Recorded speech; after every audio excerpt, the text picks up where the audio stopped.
Assalamu alaikum wa rahmatullahi wa barakatuh, almustami'in alkiram. Alhamdulillahi rabbil alamin. Wasikilizaji wangu na watazamaji watukufu, baada audhu billahi minash shaitani rajim. Bismillahir rahmanir rahim. Rabbi shrah li sadri wa yassir li amri wahlul 'uqdatan min lisani yafqahu qawli. Rabbi yassir wa la tu'assir wa bika nasta'in. Wa ma khalaqtul jinna wal insa illa liya'budun. Wa khalaqal janna min marijin min nar. Wa lan nushrika bi rabbina ahada. Wa anna minnal muslimuna wa minnal qasitun. Faman aslama fa ulaika taharraw rashada. Karibuni tena kwenye kipindi chetu tukipendacho Sauti ya Mzimle, tiba, dawa na elimu za marohani, elimu ya kati na kati, kujifunza, kuelimika na kufahamu. Wa sallallahu ala sayidina Muhammadin wa ala alihi wa ashabihi wa sallam, wa ba'd. Uhiikum bitahiyatil Islam. Vipenzi wangu na wasikilizaji wangu watukufu wa sauti hii ya Mzimle popote mliko ulimwenguni, na waamkua kwa mkuzi la amani na idhihiri kwenye nyoyo zenu kwa kipindi hichi. Ni kipindi chenu kipendacho, na kipindi hichi cha wapenda sana. Sina budi kuwataka radhi kwa masiku kadhaa kuwaghaibika, kuwa sikuwa mwenye kuingia katika wakati wa kuelimisha kwa sababu ya majukumu na kazi mlizonipa za dharura. Wallahi nilikuwa na shughuli kubwa za kuweza kuwafanyia kazi baadhi yenu ambao wamejitokeza kufika hapa nyumbani kwangu, ofisini kwangu hapa Mzimle, kutaka kutumikiwa katika majambo yao na mambo yao na shughuli zao. Na alhamdulillah, ukiingia katika YouTube ukiandika Mzimle Kaimu Darus, utaziona kazi tulizozifanya. Baadhi ya kazi tumeziweka pale ili ziwe kumbukumbu, na vile vile watu wapate kuona faida ya utendakazi huo wa kuwajibika kwa baadhi ya watu miongoni mwenu ambao tuliwajibikia, tuliwatumikia, na vile vile tuliwafanyia shughuli za kuwatengezea marohani wao, kuwatengezea vile vile milango ya riziki zao, na vile vile kutengeza vile vile zile njia za bahati na nyota za mtu kutoka kwenye ufukara kumtia kwenye utajiri, kumfanya kuwa tajiri kwa mambo ambayo utayaona pale. Sina budi kumshukuru Mwenyezi Mungu Subhanahu wa Ta'ala, vile vile kumswalia mtume wake Muhammad sallallahu alaihi wasallam, na vile vile kwa nitawapa mwelekeo wa kuwa alhamdulillah tumejiwa na mgeni Ramadhani, na mgeni huyo ashawadia na tuko naye ndani ya majumba, ndani ya miili yetu kwa masaa haya ambayo Mungu anatuwezesha nayo, ya kwa mwanzo alfajiri mpaka mwisho wa kukutwa kwa jua. Hivyo basi tuko katika sehemu ya kuzuia malamtana. Yani sisi Waswahili twasema tumejizuia kula kwa mtana kuchwa. Ndio maana tumeita Ramadhani siku ya kuzuia malamtana. Yani tumezuia makulati ya kuliwa japo mtu anayo, na japo mtu yuwajiweza, na mtu aweza pika akawa akanunua, lakini hata akafanya yote hayo yatabakia kwenda kuwekwa kungojea adhana ya maghrib, ndio watu watafungua vinywa vyao. Ndio maana tukafunga vinywa kwa malamtana, na tutavifungua inshallah kwa kule kufungukiwa na kuzamia kwa jua, alafu kuadhiniwe, na ndio watu waanze kufanya nini? Wavunde malamtana, wawe sasa watakuwa vinywa vyao waweza kuingia chakula, maji na vitu vingine na starehe zingine ambazo zilikatazwa wakati huo wa mtana, na usiku ziko huru. Walhamdulillahi fi kulli hali. Hii ni katika neema kuipata Ramadhani ya mwaka huu wa 2006. Ni neema katika neema, kwa sababu wenzetu wengi hawakuipata. Baadhi ya watu ambao walikuwa tukiswali nao msikitini Ramadhani hii hawako. Mimi namkumbuka mzee mmoja, namwombea Mungu amweke peponi. Ilikuwa nikikaa naye kiti kimoja msikitini, tukizungumza mtu mzima kitwa mzee Abudi, akikaa hapa sehemu ya Mandoni karibu na Fayaz Bakery, na Mandoni Bakery yani. Huyu mzee alikuwa akinipenda sana mashallah, na kila akiniona naingia msikitini wafurahi sana. Lakini mwaka huu Ramadhani ile tulikuwa naye, Ramadhani hii hatuko naye, tulimzika na tunamtakia maghfira. Inshallah Mungu atuwezeshe Ramadhani na Ramadhani tuwe hai na uzima, ili tumtumikie yeye Mola wetu na majukumu yake ya kidunia na waja wake. Mpaka hapo vipenzi vyangu wa sauti hii ya Mzimle, sina budi kuambia kuwa nampongeza bwana mmoja aitwaye Rashid Mazrui. Nampongeza bwana mmoja aitwaye Rashid Mazrui na nampa hongera sana. Bwana huyu yeye ni katika wale tour guide wa Fort Jesus Museum. Pale Fort Jesus sehemu ya Kibokoni Old Town, ukiuliza Rashid Mazrui nani utaonyeshwa yeye ni katika tour guide wale wanaozungusha wazungu, tena yeye kiongozi wao, chairman wa wazungu. Bwana huyu leo nilikuwa ninafanya ziara ya ghafla kutembelea sehemu ya Kibokoni, mtaa wa Old Town pamoja na sehemu ya Fort Jesus. Nikawa pale nje kidogo na muelimisha mtoto wangu historia fulani ya mji huu. Katika moyo wangu nilijihisi mimi kutembea sehemu ile kuangalia jambo ambalo nilikuwa nataka kuliweka katika sehemu za elimu zangu. Kwa bahati nikawa ninatembea na mtoto wangu, nikamwambia hebu twende tukaangalie kitu tujifunze. Tulipofika kukiangalia kile nilichokiangalia, lakini kabla ya kufika huko, alhamdulillahi rabbil alamin, wallahi nashukuru neema ya Mungu kuwa watu wanipenda. Mwanangu mwenyewe alishangaa namna kila mahali sehemu za Kibokoni pamoja na Fort Jesus watu wanavotoka majumbani na wengine mabarabarani kunipongeza, na wengine kwenye magari wakinipigia kelele wakiniita Mzimle, tumfurahi kukuona, na wengine nao wakinyosha mikono wakipiga sauti ya juu kabisa, mfalme, na wengine wakiniita kwa jina wanalonijua niliozaliwa nalo. Mashallah, watu wakanipongeza kwa kipindi hiki cha sauti ya Mzimle, wengi sana. Wengi.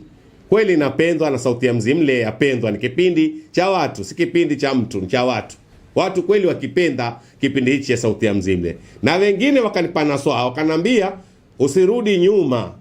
Kwa yale unaotupa ilmu hakuna mfano wake. Baadhi ya watu wazima walionisimamisha wenye madevu na makanzu wakanambia usirudi nyuma, katika unaotuelimisha hatuyapati mahala kwingine kokote isipokuwa kwenye sauti ya Mzimle, na umetutoa ujingani. Mashallah, mashallah, mashallah. Mmoja alinikokoteza kuwa yapaswa mimi niwe zaidi, niongeze nguvu zaidi, ni huyu bwana Rashid Mazrui, ambaye yeye ni kiongozi wa wale wanaozungusha wazungu pale Fort Jesus Museum. Ananiambia nimefurahi sana kukuona kipenzi changu Mzimle. Nimefurahi sana kukuona kipenzi changu Mzimle. Nataka kukutafuta tupange mipangilio ya kuikuza tamaduni yetu. Ya kuikuza tamaduni yetu na wageni waone. Yani wazungu na watu wanaotoka nchi zingine waone tamaduni ya mwenyeji wa mji huu au wenyeji wa mji huu. Twakupenda sana kiongozi wetu. Haya ni maneno ya Rashid Mazrui. Twakupenda sana kiongozi wetu. Nikamwambia mimi si wa kutafutwa, usinitafute. Mimi napatikana mahala popote, saa yoyote, wakati wowote kipenzi changu. Kwa hivyo ukiwa tayari, basi ujue mimi pale utakapokuwa waniwaza ndipo utakaponipata. Aliteka sana bwana huyu na akafurahi mashallah, na akasema wallahi Mungu akupe umri mrefu. Tukutane na tufanye mambo. Shukran sana Rashid Mazrui. Vile vile kuna ujumbe hapa niliandikiwa kutoka Watamu. Watamu ni sehemu ya Malindi.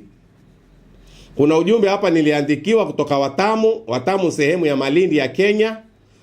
Na bwana mmoja anaitwa Nadhim Muhammad Hussein. Nadhim Muhammad Hussein akiwa yeye ni mtabibu wa eneo hilo anayevuma sana. Akiwa yeye ni mtabibu mkubwa wa eneo hilo anayevuma sana.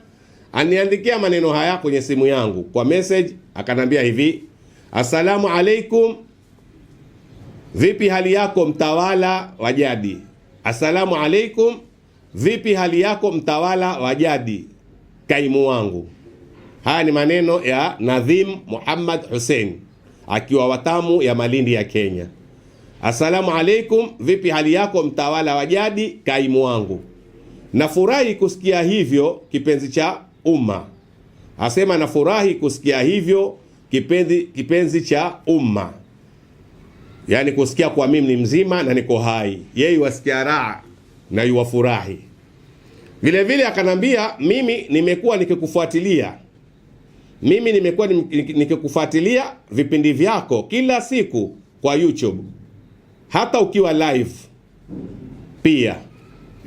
Asema huwa nakusikiza sana, najifunza mingi kupitia mafundisho yako, najifunza mingi kupitia mafundisho yako.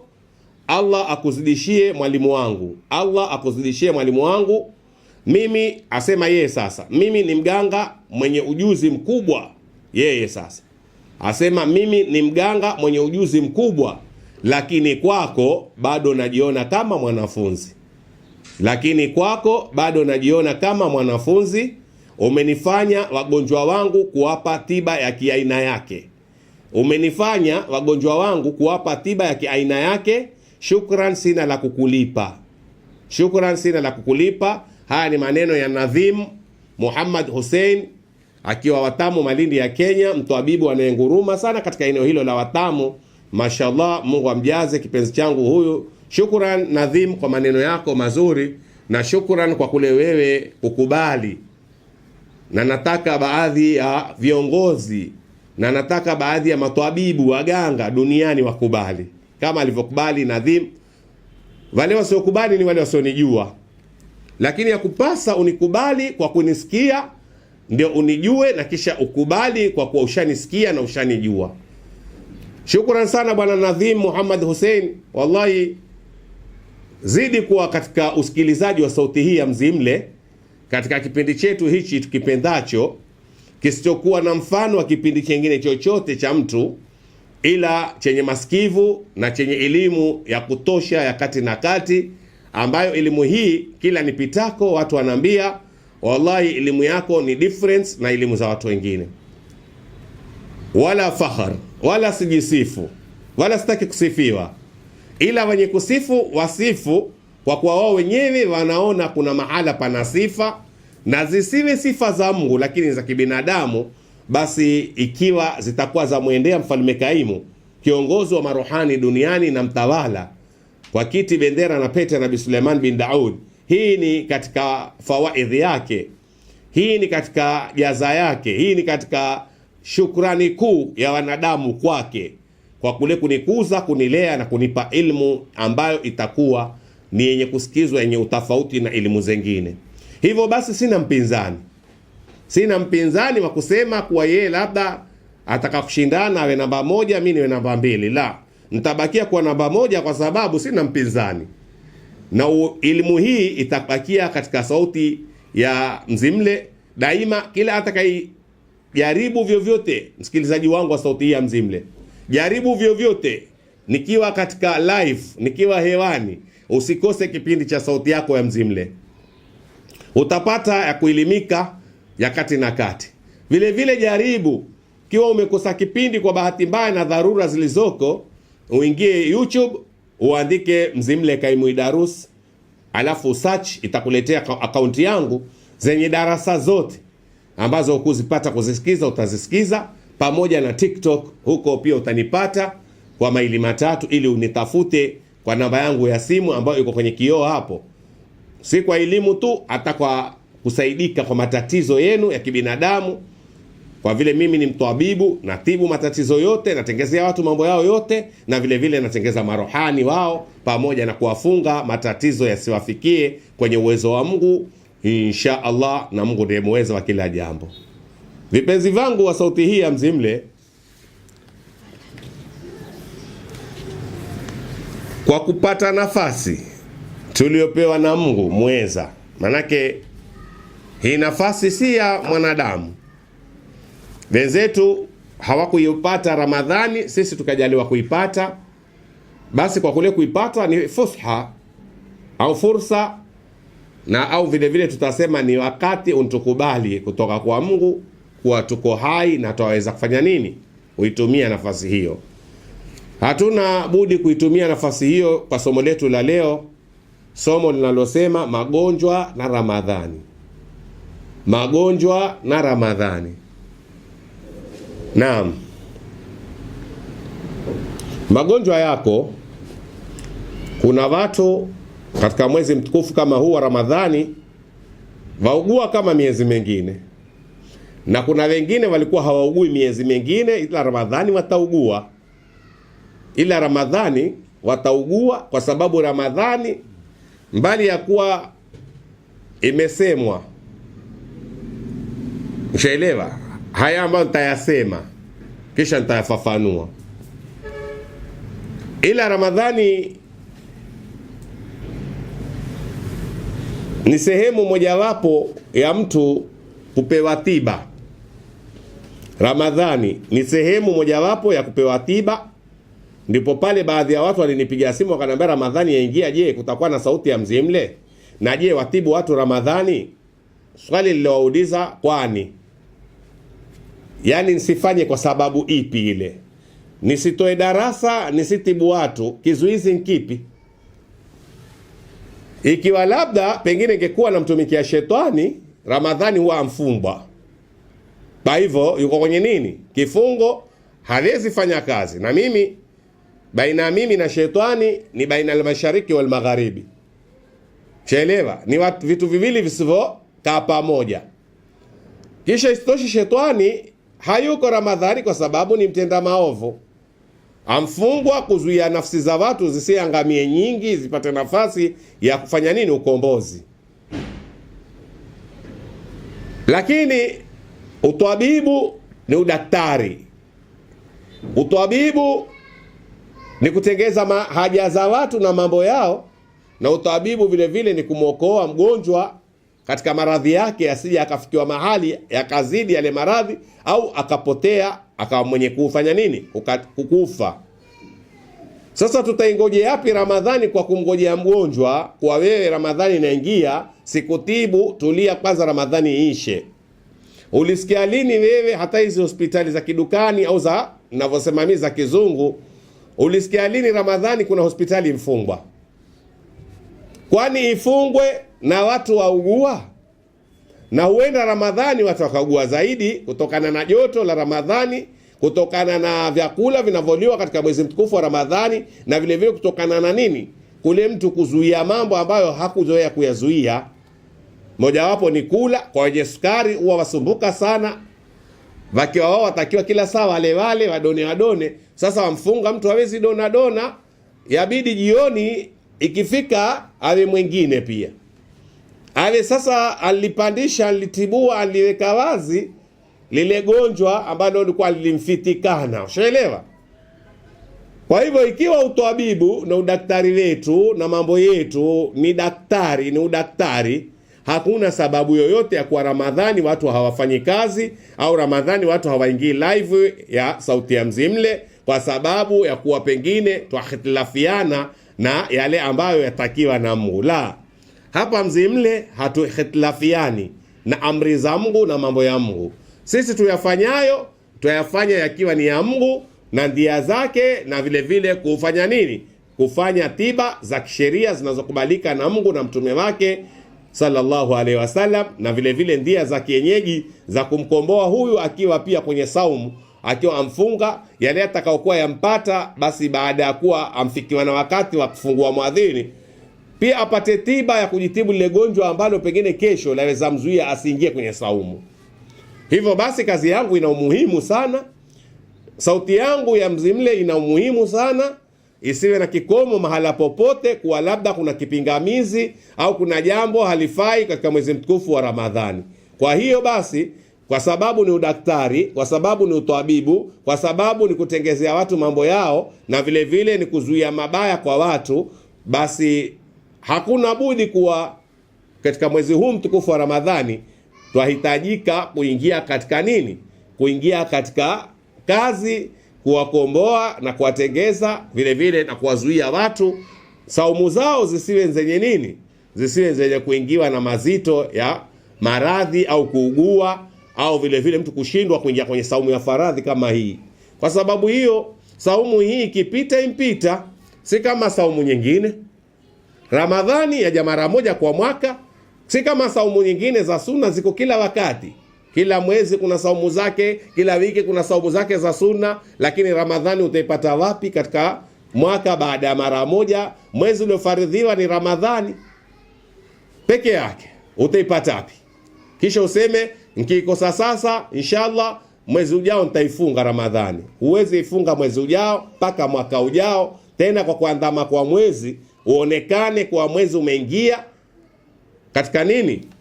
Hisabu yake ya mwezi mtukufu wa Ramadhani umeonekaniwa, ndio sasa pale watu wafunga faradhi ya lazima na wewe ufunge.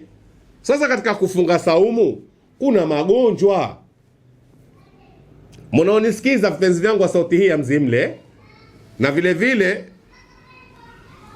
kwa neno langu la world warning na tahadharisha ulimwengu wa watu kuwa usije ukaona kuna sababu ya wewe uugue usifunge saumu ya Ramadhani. Kuna watu hujitafutia visababu, wapenda kwa wao wawe na sababu ili asiwe mwenye kufanya nini? Kuambiwa lazima utafunga au funga. Tuna watu kama sampuli kama hii majumbani. Kuna kina mama wengi sana hawafungi. Kuna watu ambao wagonjwa hawafungi, na kuna watu wengine ambao watafuta asbabi nafsia. Ikiwa shetani amefungwa, inaosema hadithi ya Mtume wa silsilati shayatin, mashetani wamefungwa macheni sahihi, hawako katika uhuru, hawako free. Lakini kuna nini? Asbabi nafsia. Kule kwa nafsi yako wenyewe ndio pengine yakupelekea wewe hutaki kufunga. Sheelewa, matakwa yako si ibilisi. Sheelewa.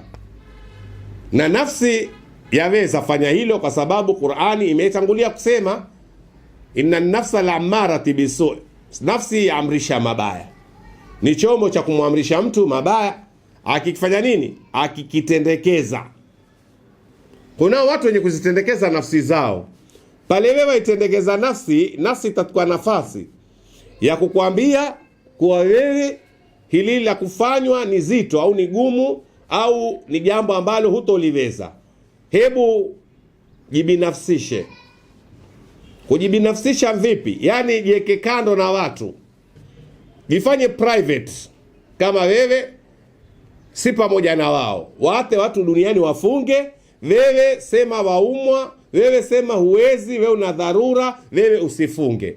Wako watu sahi hawafungi, wanisikia kwa kauli yangu hii ya sauti ya Mzimle, na wanao sababu ya kuitukuza nafsi kuliko kumtukuza aliyeiumba nafsi hiyo. Sasa hapa ndio utapata kuna sababu ya sisi kuweka somo la magonjwa na Ramadhani. Je, yampaswa akiwa mtu amejiliwa au amefikiwa au amebarikiwa kuwa hai na mwezi wa Ramadhani augue au ajiuguze? Yampaswa augue, yani ashikwe na magonjwa, au ajiuguze, atafute sababu za kuwa mgonjwa min ajili taami au sharabi au hawai, ili apate nafasi. Watu wakiwa hawali ye ale, hawanywi ye anywe, na wakiwa wamepunguza matamanio ye awe atakuwa na uhuru wa kuyatumia matamanio. Iko sababu hiyo, kwa sababu ya kuwa magonjwa yasababisha mtu kurudi nyuma katika mwezi mtukufu. Ikawa wenzake wenda mbele, Ramadhani ya kwanza, Ramadhani ya pili, watu waika nini? Taaddadul hisab. Watu waika numbers mpaka wafike ya 30, waje wavunde saumu kwa pamoja, waseme tena tumeingiliwa na Idi, lakini yeye atakuwa yuarudi nyuma, taksirul hisab. Yeye yake hesabu yake arudi nyuma. Watu wakienda Ramadhani ya 4, yeye yuko ya pili, wakienda ya 5 yeye yarudi ya pili, wakienda ya 6 yeye ndo atakuja ya 3, na wakienda ya 7 yeye ndo yuko pale pale ya 3. Haendi mbele kwa sababu kila siku yeye maadhura. Kila siku yeye na sababu.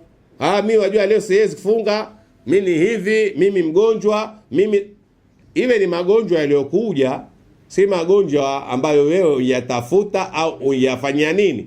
Uyataka. Licha ya kuwa ni ugonjwa, kuna wanaofananisha ugonjwa na si wagonjwa. Kuna watu ambao hawataki tu kufunga Ramadhani, lakini wasema nini?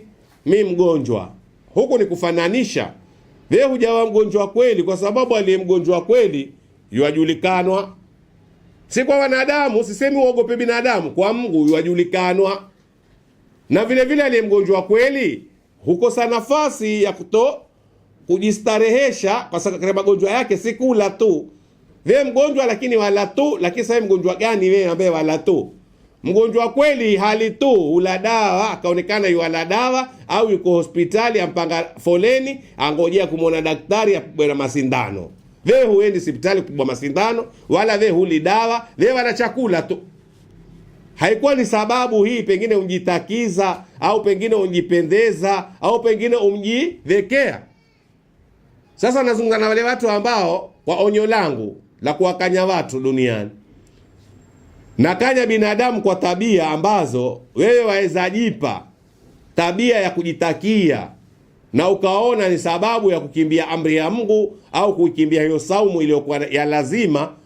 Wengi katika mababa na mamama majumbani wajitahadhari kufanya jambo kama hili ambalo huenda likakutoa katika imani na Uislamu, au huenda likakutia katika nini, nafsi mbaya. Ikawa sasa wewe nafsi yako umeiwekea rehani kwa Ibilisi, ambaye wakati huwa Ramadhani ni nafsi yako itakuja ijiunge na Ibilisi baada ya Ramadhani, akiatoa huru, kwa watakuwa nafsi yako na Ibilisi kaswahibateini. Shaelewa?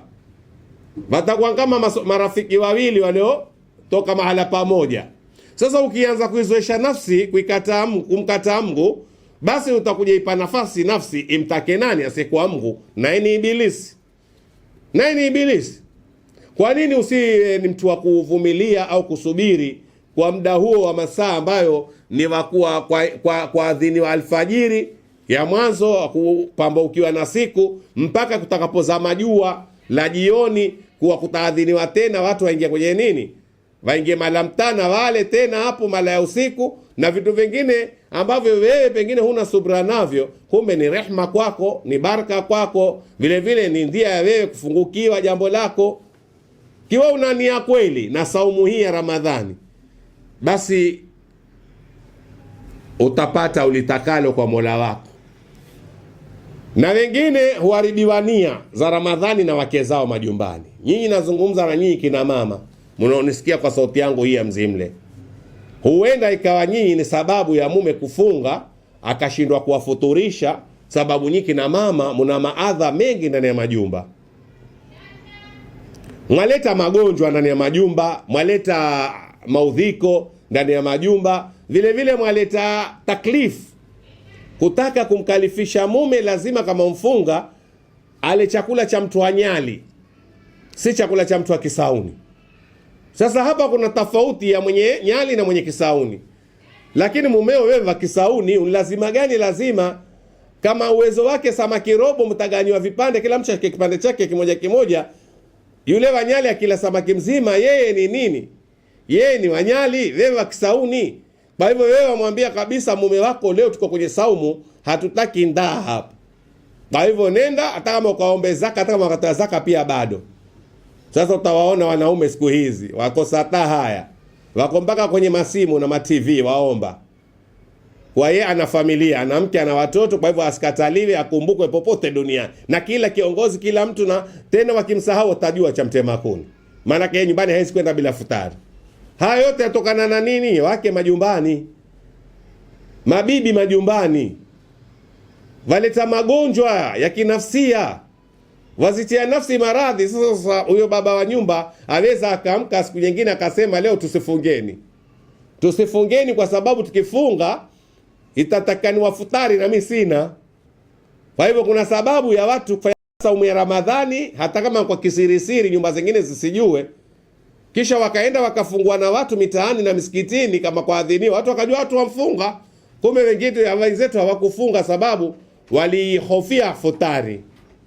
Walihofia futari kwa haipatikani kirahisi, na baba wa nyumba hana, kwa hivyo tusifungeni. Na baba wa nyumba kwa kuhofia shari za mke wake akaona afadhali kutofunga kuliko kufunga, na japokuwa ni faradhi ya Ramadhani ni lazima, lakini hapa Mungu atansamehe mazito ndio nao ndani ya moyo wangu, nafsi yangu, na vile vile manyumbani kwangu, mke wangu, wanangu, sije mimi nikaingia lawamani. Kwani huyu Mungu haoni kwa saumu hiyo aliyoiweka, haoni wako hapa futari? Huenda pia ikawa katika nini, katika fikra za mwanamume kusema kuwa angetaka kweli nifunge, huyu Mungu angeniwekea futari kwanza. Na utaona dhambi hili alipatikani kwa kuwa ni nafsi ya mume, nafsi ya mke kumlazimisha mume afunge, lakini kwa sharti tusifunge ndaa, tufunge shibe. Hakikisha ukitoka leo nyumba yako ikifika wakati wa kufuturu, tufuturu kama wengine wanavyofuturu, na iwe zaidi ya nyumba zingine. Sasa utaona hapa kunaingia gonjwa la kimoyo, kinafsia, katika nafsi ya nyumba ya mtu, mke na mume na watoto wake. Kwa hivyo itakuwa sasa haivi furaha tena kwa tunjiwa na Ramadhani. Sasa itakuwa ni uzito, tunjiwa na mwezi mzito, na vile vile tunjiwa na nini, na ndaa. Kwa wenzetu wakifuturu, sisi hatutofuturu, tutabakia tutatizamana nyuso tu, na kupiga makombe ya maji hayo yapatikana free hata msikitini, na tende za kuganyizwa na watu yapatikana hata barabarani, lakini kupiga chakula kikawa kitalisha watu kwa ndaa waliokuwa nayo, hakitokuwa ndani ya nyumba chakula hicho. Kwa hivyo kutakuwa na taklifu la haram. Kufunga si jambo kwao la lazima ndani ya nyumba hiyo, ila waone kwa heri tuwate kufunga, kwa sababu tusiane lawamani. Tusiane lawamani wakati wa kufuturu. Kwa watu nyumba zingine za futuru, nyumba yetu hainukii wala haiwaki moto wala hakuna chakula cha watu kufuturu. Inshallah, punguzeni kina mama miako ya moto ya roho kwa waume zenu. Kinachopaswa kwako wewe kama mke, muombe Mungu mume wako afanikiwe mule futari kama watu wengine, na usimwambie kwa ikiwa hukufanikiwa basi saumu yako funga mwenyewe na Mungu wako. Wewe wajifanya, lakini sisi hatutoshiriki katika saumu yako hiyo. Kwa hivyo kuna wanawake majumbani, watu wakifunga, japokuwa kuna sababu ya siku kadhaa mwanamke aruhusiwa asifunge kisheria anapokuwa kwenye damu yake ya mwezi, yani hedhi, yeye atatanganya na kuwa pengine katika siku zake 3 za siku hizo, yeye ataongeza na siku zingine 15. Kwa hivyo katika mwezi atakuwa mfunga siku chache sana za lazima, kwa zile siku ambazo kumpatikaniwa hiyo futari aitakayo. Maanake paka aitakayo yeye, si ile ambayo yaweza letwa tu nyumbani. Hawezi kubali yeye kufuturishwa miogo ya nazi wala kufuturishwa mtele na mtuzi. Ye ataka aone kuna katlesi, kababu, sambusa, vipaja vya kuku na mambo mengine kama yaliyoko nyumba zingine. Kuna rangi za maji pale, juisi ya passion, juisi ya avocado, yani juisi zina rangi zake. Sasa ukiziweka nyingi kwenye meza kwa color, kwa rembo. Kuna nyumba nyingine zanywa juice kwa neema ya rembo, yani meza yapambika kwa rangi za aina ya juice zilizowekwa juu ya meza. Kiwa wewe wataka blue iko, ikiwa wataka mandano iko, ikiwa wataka nyekundu iko, ikiwa wataka white au yellow iko. Kila aina ya tunda lenye rangi yake linitengezewa juice, liko juu ya meza. Ni wewe tu neema hiyo kutagua utakunywa ipi, wate ipi.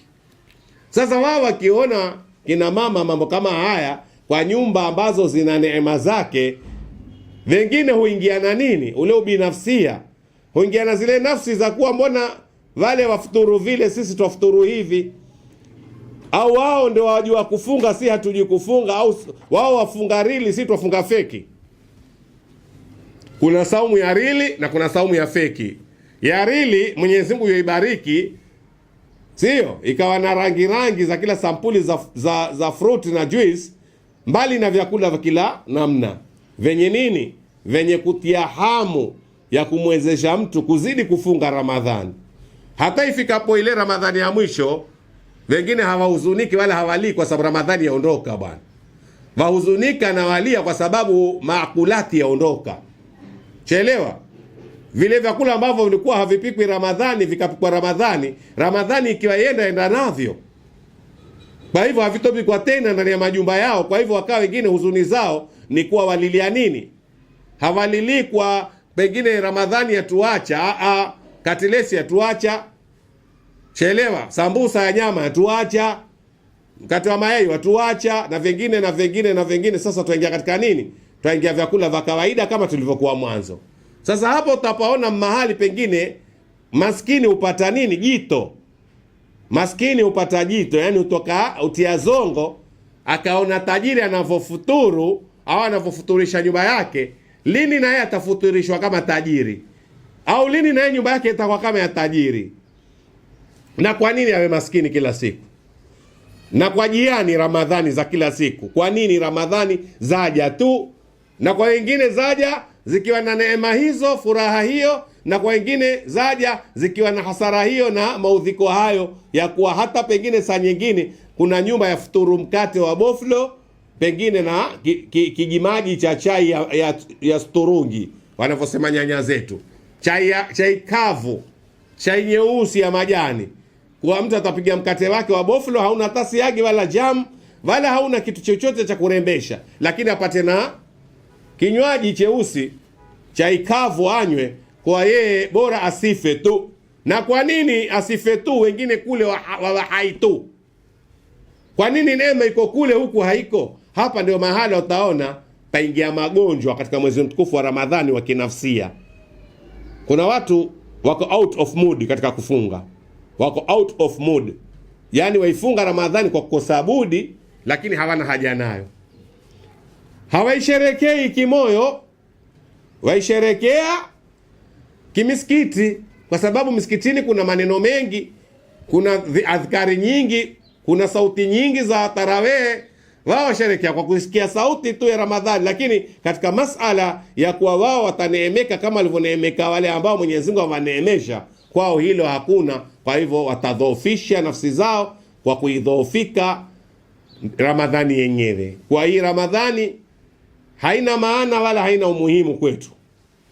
Hapa takuwa kunaingia gonjwa la kinafsia, gonjwa la kinafsia. Sasa basi tuyatibu magonjwa ya kinafsia, tuyatibu magonjwa ya kinafsia, tusije tukayawata. Maanake kuugua kuko sampuli tatu, kuugua kuko sampuli tatu. Kwa wenye kunisikia vipenzi vyangu wa sauti hii ya Mzimle, kuna magonjwa ambayo yako ndani ya roho, hilo mulijue. Kuna magonjwa ambayo yako ndani ya roho, vile vile kuna magonjwa ambayo yako ndani ya mwili. Kuna magonjwa ambayo yako ndani ya mwili, na vile vile kuna magonjwa ambayo yako kando na roho na mwili. Magonjwa yale ambayo yako ndani ya roho, wallahi yanjaa siku za Ramadhani, yamejaa ndani ya moyo wa mtu siku za Ramadhani. Kwa wale hasusan au haswa wale ambao Ramadhani inkuja wao hawatofuturu vizuri kama wanavyofuturu wale wengine vizuri, utaona hapa kuna magonjwa wengine. Sasa hata hiyo futari wataipata kwa njia zingine, wataipata katika njia ambazo si za halali ili wafuturu kama wengine. Itakuwaje tusifuturu? Kwa hivyo mtu atatafuta nini? Akumbuke mwanamume, ampigie simu, amwombe futari. Kama ni boyfriend wake wa zamani, mwanamume wake, shaelewa, si mumewe. Au atamtaka kuwa waonaje, ukinipa futari nkila hivi sasa, tuonane baada ya futari. Najua sasa hivi hutotaka na sitotaka tuharibu saumu, lakini nifuturisha baada ya futari. Sasa tukiwa tushashiba, tukutane nikulipe futari yako. Na wengine waletoa mabahasha mpaka ndani ya majumba kwa njia kama hiyo.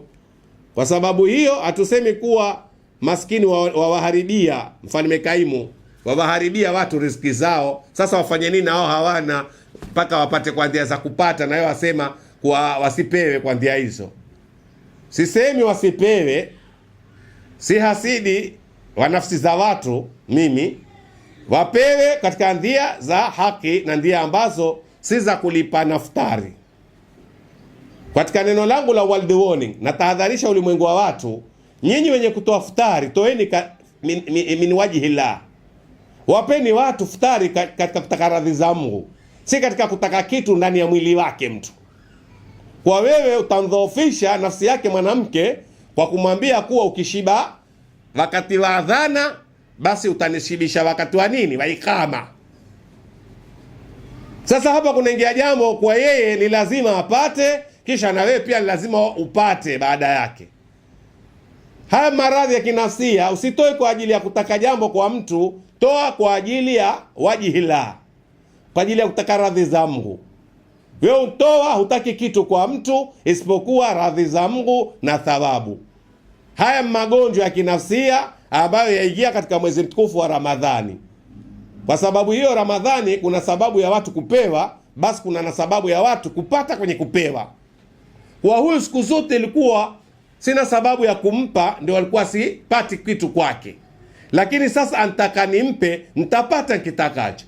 Kwa hivyo kunao matajiri, kunao watu wenye mabiashara wenye uwezo, kunao watu wenye kusaidia watu. Mwezi mtukufu pia wa Ramadhani hawatoi katika kutaka uso wa Mwenyezi Mungu, radhi zake.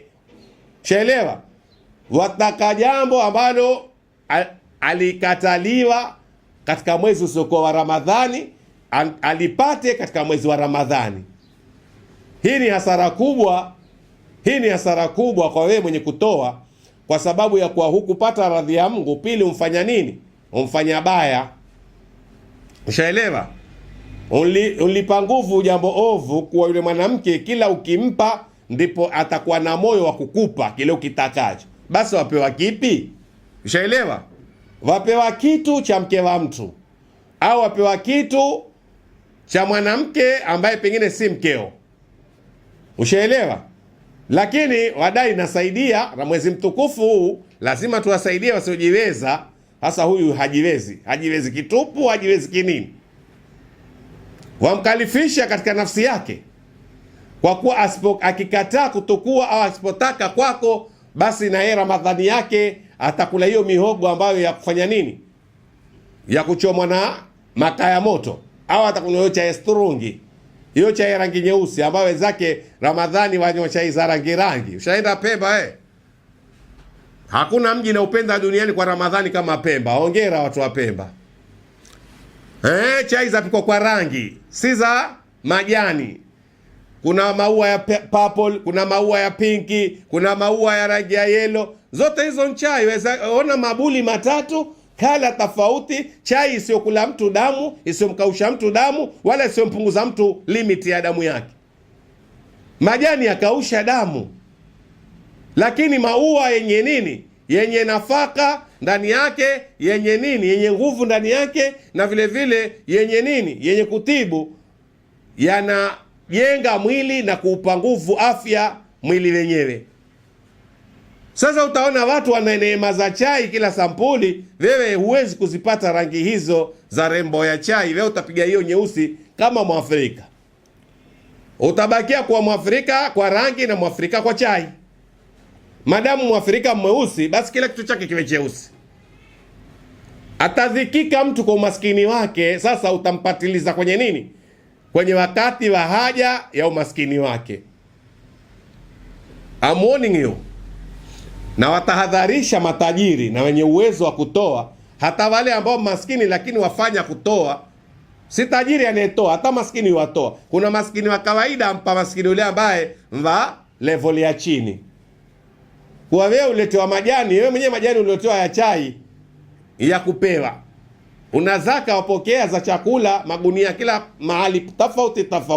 Sasa umpokea magunia 6. Kila gunia linitoa majani ya chai.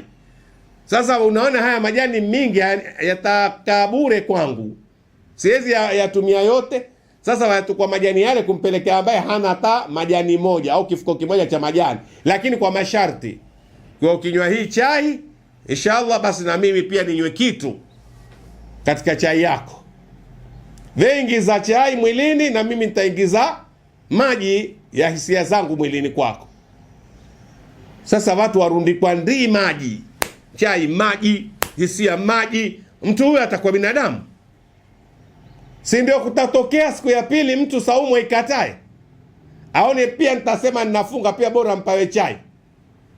Sasa watu wenye uwezo wao na wenye uwezo mdogo wawadhalilisha wenye uwezo wa chini kabisa, maskini ambao mafukara. Kwa nini basi? Kwa kifuko cha majani ya chai.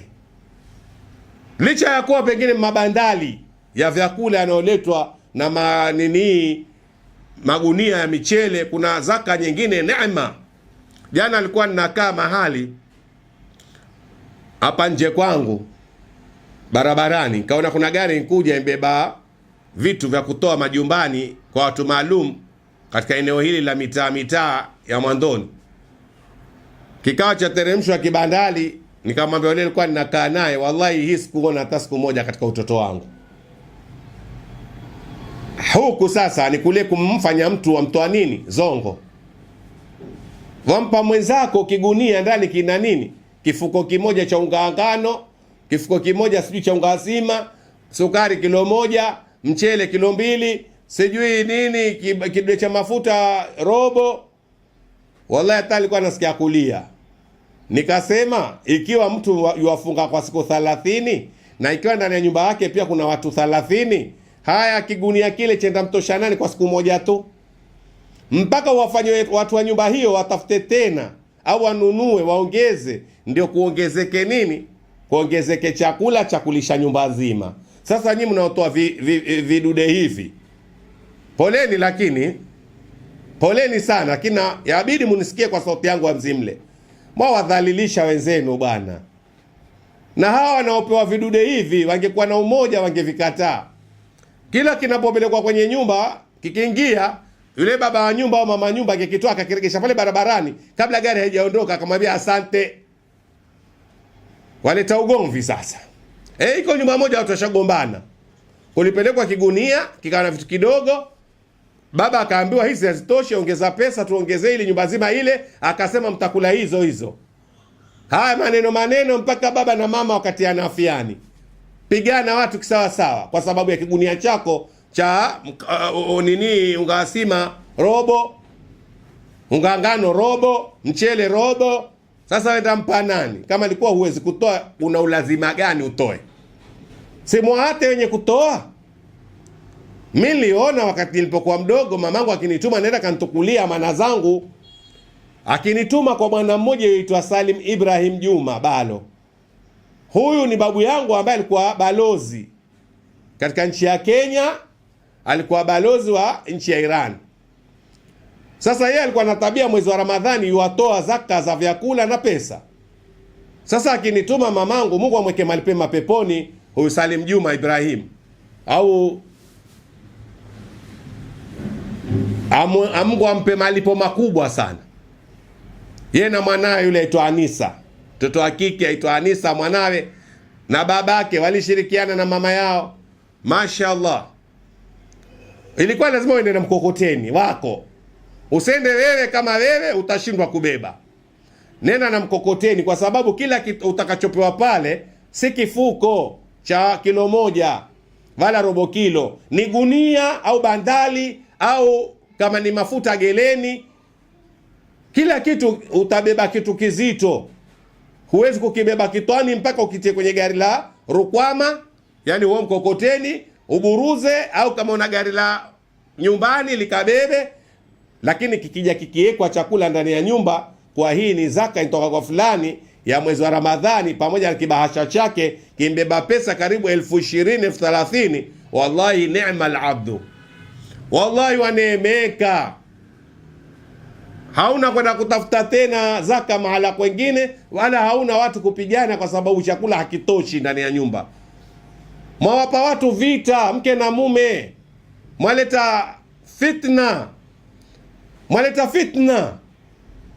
Hasa alikuwa naangalia vile vigunia vya shuka, wallahi nilihuzunika sana. Nikasema hawa wale watu ambao walikuwa hawana lazima ya kutoa, basi angetukua ile gari nzima akaipelekea nyumba moja tu. Kuna nyumba imbeba alhamdulillah watu, kuna nyumba zimebeba watu. Nyumba yenyewe ukiangalia huku vyumba 12, huku vyumba 12, au huku vyumba 6, huku vyumba 6, au gorofa 4. Nyumba ya gorofa 4 waweza peleka unga wa sima kilo moja? Si watia watu maradhi ya kinasia we. Kisha wahesabu ntoa. Baada ya kuwa ulichokitoa kitasababisha nini? Kuondoa raha ya watu nafsi zao, na vile vile kuleta magomvi na vita ndani ya mwezi mtukufu wa Ramadhani, na kisha kutafuta watu bado wakaombe tena au wakanunue tena kwa wanazo pesa. Huku tosheleza, hukumpa mtu kitu ambacho umemzuia kuomba, na pia umemfanya awe na furaha na jamii yake, kusiwe maneno manunguniko, magomvi. Hili jambo ambalo nataka kila mtu alielewe. Tuondoeni maradhi katika mwezi mtukufu wa Ramadhani. Na gonjwa la kwanza ni gonjwa la kuwapa watu ati wawasaidia swadaka au zaka zisizozuia ugomvi na zisizotosheleza watu mpaka zikasababisha Ramadhani ikawa ni utungu badili ya utamu, mpaka ukawafanya watu wakafungiana midomo ndani ya nyumba, mke na mume, na Ramadhani. Jana walitwangana makofi. Sasa leo wanaamka kila mmoja hataki kumtizama mwenzie usoni, amemnunia sababu ya kisadaka chako, kizaka chako na kimchele chako. Unazima utoe. Ule ambao mwenye kutoa yuwatoa katika mahali ambako atasababisha vurumai. Wateni wenye kutoa watoe. Hata Mungu aliposema watu watoe, ni watu maalum, si kila mtu. Walipoambiwa toeni, ni watu fulani. Waliambiwa waamfiku ma razaknakum. Wawajua kina ma razaknakum? Hawa ni watu ambao Mwenyezi Mungu amwafanya wamwaga vyakula, wao wamwaga. Aweza akaja nyumba moja akaineemesha kwa mwezi mzima wa Ramadhani. Tripu yake moja, gari ikija ikileta vitu, nyumba hiyo haitoomba, haitopanga laini ya kutafuta zaka, na haitogombana kwa sababu ya chakula hicho mwezi mzima, na Ramadhani yake itakuwa imeingia katika Ramadhani ya wenye kufanya nini? Kuzidi imani na kufurahikia jambo ambalo limwatoa kwenye nini? Siku zote miezi 11 hawapewi, wakawa wakifanya nini? Wakibanja. Lakini mwezi huu wa Ramadhani ndio watu walikuwa kusikia wasema neema bwana. Angalia nikwambie jambo ambalo lanihuzunisha. Ramadhani gani hizi mpaka misikitini pia tende hakuna? Ramadhani gani hizi ambazo msikitini tende pia zapewa watu kwa kujuana? Yule alipelekwa msikitini ambaye ni imamu au ni naibu wa imamu, ganyi za tende kwa Waislamu, naleta hizo pakiti 4, basi atahakikisha kuwa tende za hesabu ya watu waliokaa kwenye kikao. Hebu hesabu kwa 40, apeleka tembe 40. Ramadhani gani ya tembe 40 za tende tulioiona sasa kama si kiama hichi? Hichi kiama chaletwa na watu ambao wataka kutoa na hawana uwezo wa kutoa. Leiti ungepeleka msikitini lori la tende, basi Waislamu wangekula tende kama inavyopaswa kula tende kwa kisunna, na pia ingekuwa hakuna idadi ya tende zinazohesabiwa kwa hesabu ya watu. Na kwenda msikiti fulani nikakaa kando, hata sikufuturu. Nilishindwa kufuturu, nikangojea wakati nirudi nyumbani kwangu ndo nikafuturu, lakini pale nishinda. Kwanza palikuwa na zahma na vuta nkuvute ya kupigania kula. Vile vya kula vinkatwa kama vile vya watoto wa nasari. Vile kaimati moja ikatwa mapande 4. Kaimati moja ikatwa pande 4, chakula cha watoto wa skuli hicho. Ushaelewa? Kisha vimwagwa kwenye tambara, watu wakae wangojea adhana ikiadhiniwa wapigane au wapiganie chakula. Yakanishinda mpaka mimi pia nsende nikatoka kwenye hesabu ya tende moja, akawa ninaongeza hesabu ya watu 41. Sikwenda pale mahali, nikakaa kibilani kusubiri adhana, ni swali, nirudi nyumbani kwangu, nile nitakachojaliwa na Mungu, nifungue muadhini. Siwezi mvuta nkuvute za kulazimishwa, mtu kulazimisha nafsi yake kufuturisha watu na hana uwezo. Ramadhani za nyuma huko tende ilikuwa zaletwa kwa magari. Vyakula kina mama wapika vingi manyumbani, valeta msikitini vingi. Kwa hivyo vaekwa kama vyakula vizima vizima, havikati vipande vipande kama leo watoto wa leo wanavyofanyiwa skuli. Utaona watoto wakienda maskuli wasema nitilie hiyo chapati surwa. Waijua chapati surwa Sasa kuna na msikiti surwa. Chapati surwa, mtoto atoa shilingi 20 kwa muuzaji chapati, atilie chapati moja, ikatwe vipande vipande, atiliwe na maharagwe pale ndani pamoja, ifanywe rojo. Kisha apewe into ndani ya kilailoni kikaratasi, akata kilailoni kidogo afyonza. Ala kupitia nini? Kupitia utanganyaji wa mate mara kwa mara. Mate yatoke mdomoni yaingie kwenye nini? Surwa, kisha mate yatoke kwenye surwa yaingie mdomoni. Yuala uchafu mtoto. Yuala ala kifuko cha plastiki bila kujua kayua kikata kipande, akitia mdomoni atia nacho. Kwa nini watu wasishikwe na makensa watoto wadogo? Kualisha maplastiki. Chapati surwa ni hatari kwa kila mtu. Sasa na huu msikiti surwa na watu kwenda kukatiwa vipande vipande kama wafanywa nini? Wanyama. Tahadharisha kwa neno langu la world warning. Misikiti yote iliyoko duniani au watu wanaonisikiza wenye kusimamia misikiti pamoja na maimamu, msiwapeni watu misikiti surwa. Mwasababisha watu saa nyingine wagombane pale mahali. Mwasababisha mtu anuunike aseme hata sikushiba, wata nikimbie na msikiti fulani ndeka kimbilie, pengine watu kule bado hawajafungua muadhini, nitakula na kule. Mtu yofungua muadhini misikiti 4. Sababu msikiti mmoja pia hukumtosheleza 4. Lakini angalia katika kufungua kwake muadhini kukimbilia misikiti 4, yua ataswala ya lazima ya maghrib, hato iswali kwa sababu ya shida ya nini? Msikiti surwa. Kila endako vyakatwa vyakula kama nini? Shaelewa? Kama mtoto mdogo ambaye apewa wa nursery school. Faida. Na waomba kina mama majumbani na kina baba, pelekeni vyakula kwa wingi msikitini.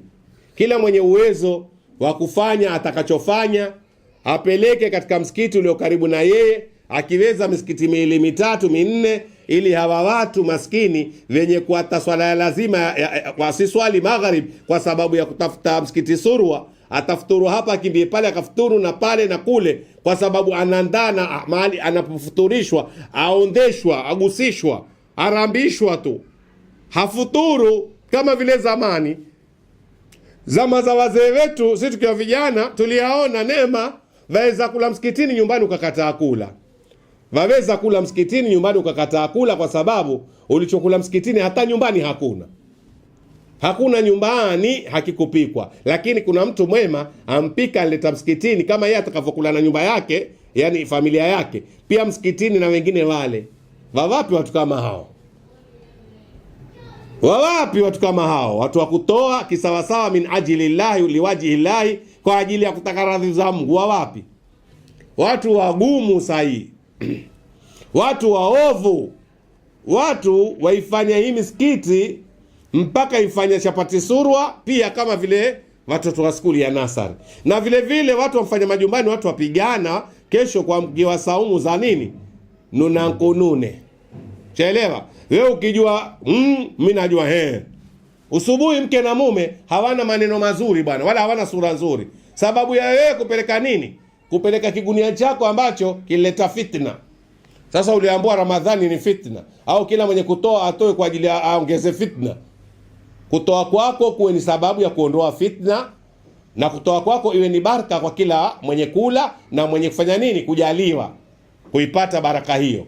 Tena msitoe vyakula tu kupeleka misikitini, toeni na mabahasha ya pesa za kisawasawa watu wapee majumbani. Na nyinyi matajiri mnaotoa zaka, msiwapangishe watu line foleni barabarani watumia, kisha kila aendaye pale aminyana ndo apate. Kupata ambeba mtoto mchanga mwanamume mmoja au mwanamke mmoja maskini. Ilitokea historia hiyo ya kusikitisha. Kuna mahali kwa kutolewa zaka, watu wampanga line wengi, lakini minyana wapigana wasukumana. Sasa kuna bibi moja ambeba msichana mchanga, alikuwa atoka kuzaa mtoto wake mdogo mgongoni, aminyana na yeye mpaka afike pale apate hiyo bahasha. Alipofika akapewa bahasha ina shilingi 100. Lakini kitu ambacho kilitokea cha shinda gharama ya bahasha yenyewe. Alisikia mtoto nyuma hatezitezi wala hakuna sauti, akamfungua akamweka mbele ya uso. Mtoto ankufa bwana nyuma ya mgongo katika foleni ya kupigania zaka ya shilingi 100 kutoka asubuhi mpaka saa 12 jioni, wanaekwa juani watu wengi, alafu foleni kubwa. Kisha kumbe ukifika mwisho bahasha yenyewe na shilingi 100, kisha inunua 100 hiyo inunua mauti ya kifo cha mwanayo mchanga, kwa sababu ilikuwa ipigania sana usiikose. Watu wateseka kwa hizi zaka na hizi sadaka za Ramadhani. Zimenikera nafsi yangu, zimeniudhi nafsi yangu. Msitoe, si lazima. Waateni walioambiwa na Mungu watoe. Kwani lazima utoe na wewe watoa cha kusikitisha mtu au wampa mtu cha kumpa masharti? Lazima ukimpa afanye hivi au awe na wewe mahala fulani? Sasa ndio maana watu wakishamaliza kufuturu wana kazi za kwenda kutosheleza waume, hata kama mtu si mumewe, mwanamume wa watu, mume wa mtu au ni mwanamume, pia ana kibarua hicho cha kuwa hatokwenda na tarawih wala hatokwenda wapi, ana kazi akalipe pesa za watu alizopewa za futari. Haya ni maradhi ya Ramadhani. Ramadhani yaletwa na maradhi haya pia. Inshallah penzi vyangu wa sauti hii ya Mzimle, sina budi kuambia nimewatwa na wakati, na mpaka hapo nilipofika naomba gonjwa hili la kinafsia mojawapo. Darasa hii itaendelea kesho na kesho kutwa na kuendelea. Inshallah liondoke katika nafsi zetu na roho zetu, kwa kila aliyenisikia mwenye kutoa na kila aliyenisikia mwenye kupewa pia, basi itakuwa ni faida kwetu sote. Na sauti hii ya Mzimle ni sauti yenu ya wapenda na nyinyi ipendeni. Vile vile sina budi kushukuru Station TV ya Mzimle, Khadija Abdallah Mwinyi program manager, Sofia Ali Ahmed chief engineer, Zainab Yusuf Uthman director, Evans Absolo Juma kama managing director, mtayarishaji wa mavazi yangu Mwana Hamisi Muhammad Guyo, pamoja na mke wangu kipenzi ambaye yuko mbele ya studio yangu akinisikiza kwa makini kwa kipindi hichi, Khadija Uledi ambaye ni Malkat, kwa kuhudhuria kipindi changu cha leo live. Inshallah nawashukuru nyote kwa kusimamia sauti hii kuwa hewani, na vile vile kuipa masikivu ya watu wakawa siku ya leo haitowapita ila wamepata kusikia sauti yao ya Mzimle wanaoipenda. Vipenzi vyangu, mwezi mtukufu huu wa Ramadhani tutakuwa na darasa za sauti ya Mzimle, na inshallah nawatakia usikilizaji mwema. Kipindi kinapokuwa hewani usikosekaniwe kukisikia, na kiwa hukukipata ingia YouTube uandike Mzimle Kaimi Darus, utaipata sauti ya Mzimle mahala hapo, na utapata ilmu na faida chache kama si nyingi inshallah za kukunufaisha.